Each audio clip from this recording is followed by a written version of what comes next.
China കഴുതിറച്ചിയും കഴുത സ്കിന്നും import ചെയ്യുന്നു. അവർക്ക് സപ്ലൈ ചെയ്യുന്നത് പാകിസ്ഥാൻകാരാണ്. ഏകദേശം കഴിഞ്ഞ മാസം 2.25 ലക്ഷത്തോളം കിലോ കഴുത ഇറച്ചിയും അതിൻ്റെ സ്കിന്നും ചൈനയിലേക്ക് എക്സ്പോർട്ട് ചെയ്തു പാകിസ്ഥാനിൽ നിന്ന്. ചൈനയിൽ ഇത് ചില മരുന്നുകൾക്ക് ഉപയോഗിക്കുന്നുണ്ട്, ഇറച്ചിയായിട്ട് ഉപയോഗിക്കുന്നുണ്ട്. അത് കൂടുതലും അവർക്ക് ലഭിക്കുന്നത് പാകിസ്ഥാനിൽ നിന്നാണ്. നമുക്ക് ഇന്ത്യയിലെ കഴുതപ്പാൽ ആന്ധ്ര ഭാഗത്ത് ചില സ്ഥലങ്ങളിൽ ലഭ്യമാണെന്ന് പറയുന്നു. കാരണം കഴുതപ്പാലിൻ്റെ ക്വാണ്ടിറ്റി എപ്പോഴും വളരെ കുറവാണ്. ഒരു ലിറ്റർ പാലിന് 5000 മുതൽ 7000 രൂപ വരെ ഇന്ത്യയിൽ വിലയുണ്ട്. കാരണം പോഷകാംശം ഒക്കെ വളരെ കൂടുതലുള്ളതിന് കഴുതപ്പാൽ വളരെ കുറച്ച് ക്വാണ്ടിറ്റിയെ കഴുതയിൽ നിന്ന് നമുക്ക് എടുക്കാൻ പറ്റുള്ളൂ. കഴുതയെ സുലഭമായി പല സ്ഥലങ്ങളിലും വളർത്തി അതിൻ്റെ പാൽ എടുക്കുന്നുണ്ടെന്ന് നമുക്കറിയാം. ഈജിപ്തിലെ റാണിയായിരുന്ന ലോകസുന്ദരിയായിരുന്ന ക്ലിയോപാട്ര അവർ കഴുതപ്പാലിലായിരുന്നു ഡെയിലി കുളിച്ചുകൊണ്ടിരുന്നത്. അത് ശരീരത്തിനും മുഖത്തിനും കാന്തിക്കുമൊക്കെ നല്ലതാണ്. ഏകദേശം 700ഓളം കഴുതകളെ ക്ലിയോപാട്ര അവിടെ വളർത്തിയിരുന്നു. ഡെയിലി ആ കഴുതപ്പാലിലാണ് കുളിക്കുന്നത് എന്നും ചരിത്രത്തിൽ പറയുന്നുണ്ട്.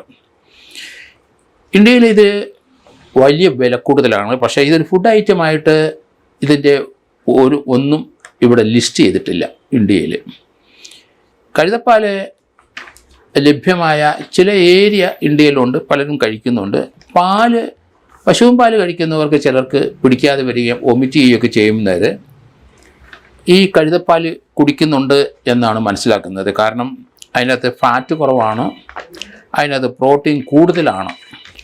കഴുതപ്പാലിന് ന്യൂട്രീഷൻ വാല്യൂ വളരെ ഹൈ ആണ്. അതുകൊണ്ടാണ് ഇതിന് ഒരു ലിറ്റർ പാലിന് 7000 രൂപ വരെ വില വരുന്നത്.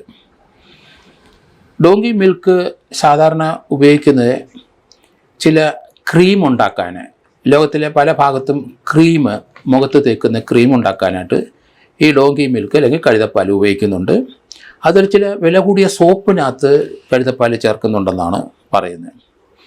പാല് ചിലർക്ക് അലർജി ആകുമ്പോൾ അങ്ങനെയുള്ളവർ ഇത് കഴുതപ്പാൽ അല്പസ്വല്പം കഴിക്കും, അത് കോമ്പൻസേറ്റ് ചെയ്യാൻ.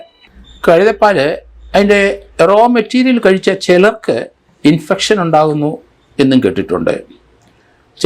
അത് സ്ഥിരമായിട്ട് കഴിക്കുന്നവരുടെ തൊലിയിലെ ചില റാഷ്നെസ്, ചില പൊള്ളൽ പോലെയൊക്കെ വരിക. പിന്നെ ഇവിടെ സ്കിന്നിലെ തൊലിയിലെ ചെറിയ സ്വെല്ലിംഗ് ഒക്കെ ഉണ്ടാകുന്നവരും, അത് വളരെ അലർജിക്കായ ചില ആൾക്കാർക്കാണ് അത് ഉണ്ടാകുന്നത്. സാധാരണഗതിയിൽ അങ്ങനെ ഉണ്ടാകാറില്ല. കഴുതപ്പാൽ ലഭ്യമല്ല ഇന്ത്യയിൽ. അതേസമയത്ത് ഇന്ത്യയിൽ ഫുഡായിട്ട് അംഗീകരിച്ചിട്ടും ഇല്ലാത്തതുകൊണ്ടാണ്. എങ്കിലും രഹസ്യമായിട്ട് പലരും അത് കഴിക്കുന്നുണ്ട്. ഇപ്പം തന്നെ നമുക്ക് ഈ വാർത്ത വരാൻ കാരണം ചൈനയിലേക്ക് ഇത്രയും ക്വാണ്ടിറ്റി ഏകദേശം 2.25 ലക്ഷത്തോളം കഴുത ഇറച്ചി പാകിസ്ഥാനിൽ നിന്ന് എക്സ്പോർട്ട് ചെയ്ത്, ആ എക്സ്പോർട്ട് കുറച്ച് നാളുകളായിട്ട് അത് ചെയ്യാതിരുന്നതാണ്. പക്ഷേ ഇപ്പം ചൈന അത് വളരെ ഡിമാൻഡ് ചെയ്തിട്ട് അത് ഏകദേശം 2.25 ലക്ഷത്തിനടുത്തോളം കിലോ ഇറച്ചി ചൈനയിലേക്ക് അയച്ചു. അതിൻ്റെ സ്കിന്നും ചൈനയിലേക്ക് പോയിട്ടുണ്ട്. ഇത് കൂടുതൽ അവർ ഉപയോഗിക്കുന്നത് ചില മരുന്നുകൾ ഉണ്ടാക്കാനാണെന്നാണ് പറയപ്പെടുന്നത്.